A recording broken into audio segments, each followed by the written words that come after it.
Ito yung pinakamalit na kawa. Pinakabilit na bilog. Tawagin daw nila ay kawa. Kaya swimming pool ng mga bata. Ito pangalawang swimming pool ng mga bata. Yan. Yan siya. Yan. Ito yung pangatlong kawa. Paliguan ng mga matatanda. Ito ang apat na paliguan ng matatandang senyor.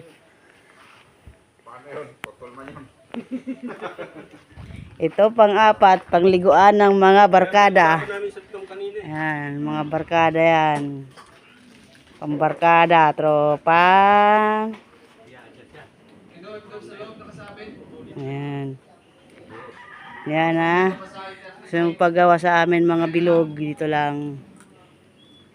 Yan. Break time.